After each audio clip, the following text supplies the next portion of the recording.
Bangladesh Jamaat Islami registration cancel করে দিয়েছিল মেজরিটির জাজমেন্টের বিরুদ্ধে হাইকোর্ট ডিভিশন। এর বিরুদ্ধে আপিল বিভাগে আপিল দায়ের করা হয়। এই আপিলই আজকে শুনানি শুরু হয়েছে, আংশিক শ্রুত হিসেবে গণ্য হয়েছে এবং আগামী মঙ্গলবার পুনরায় শুনানির জন্য থাকবে। আজকে মূলত যে কথাটি বলা হয়েছে প্রিলিমিনারি লেভেলে, তার 1 নম্বর পয়েন্ট হলো, যারা এই রিট পিটিশন করেছিলেন তখন তারা জনস্বার্থে রিট পিটিশন করেছেন, কিন্তু মূলত এটি জনস্বার্থে রিট পিটিশন হয়নি, এটি হয়েছিল রাজনৈতিক উদ্দেশ্যকে সামনে রেখে। এবং তারা যে রিট পিটিশন করেছেন তাদের আসলে এই রিট পিটিশন করার ক্ষেত্রে তারা নিজেরাই রিট পিটিশন যে করেছেন তাদের এই ধরনের কোনো লোকাল স্ট্যান্ডাই ছিল না। তারা জনস্বার্থে বলেছেন, কিন্তু মূলত জনস্বার্থে নয়, করেছেন ব্যক্তি স্বার্থে এবং রাজনৈতিক স্বার্থে। এবং দ্বিতীয় প্রশ্ন যেটি এসেছে যে এই যে ইলেকশন কমিশনের সামনে এই ইলেকশন প্রসেস এবং ইলেকশন রেজিস্ট্রেশন প্রসেস যখনও শেষ হয় নাই, শেষ হওয়ার আগেই তারা রিট পিটিশন দায়ের করেছেন। সুতরাং এই ম্যাটারটা তখনও ইলেকশন কমিশনের অধীনে বিচারাধীন ছিল। এই দুটি পয়েন্টেই আজকে উপস্থাপন করা হয়েছে। আগামী মঙ্গলবারে আসবে, আবার সেই মঙ্গলবার ইলেকশন কমিশনকে রেডি হয়ে আসতে বলেছেন। অপরপক্ষ যারা আছেন তারাও রেডি হয়ে আসবে।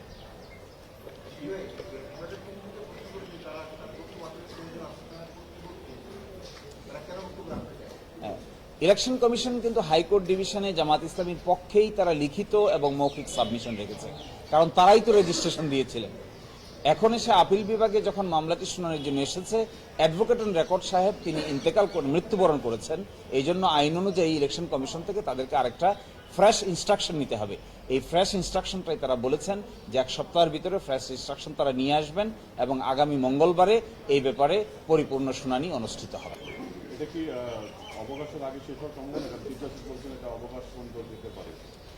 এই বিষয়টিতে দুটো বিষয় আছে, একটি আছে সার্টিফিকেটেড আপিল, আরেকটি আছে সিপি।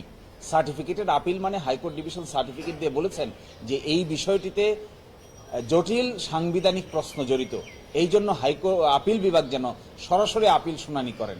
এই জন্য এই শুনানিটা অপেক্ষাকৃত একটু বড় হওয়া, একটু লেংদি হওয়াই স্বাভাবিক, কারণ কনস্টিটিউশনের complex question of law is involved এখানে।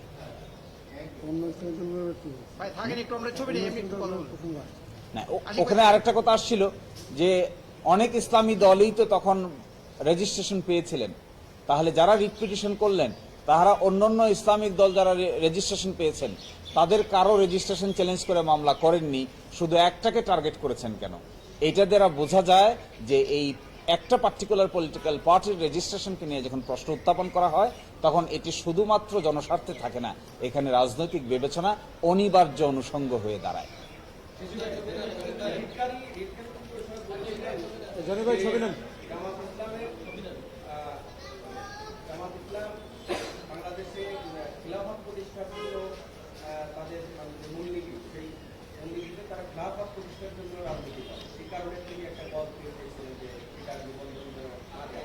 এটার জবাব দিয়েছি। আপনারা দেখেছেন জামাত ইসলামী বাংলাদেশ প্রতিষ্ঠার পর থেকে সকল পার্লামেন্টেই, প্রপারলি ইলেক্টেড পার্লামেন্টেই তাদের সদস্য সংখ্যা ছিল 18 বা 20 জন পর্যন্ত তাদের সদস্য সংখ্যা ছিল পার্লামেন্টে, এবং প্রপারলি কন্টেস্টেড ইলেকশনে পাশ করে। এটি একটা ডেমোক্রেটিক প্রসেস। বাংলাদেশে Jamaat Islami within the political sphere and constitutional মেকানিজমের মধ্যে লিবারাল ডেমোক্রেসি এক্সারসাইজ করে যে কোটি ইসলামিক পলিটিক্যাল পার্টি, তার মধ্যে Jamaat Islami is one of the largest political party.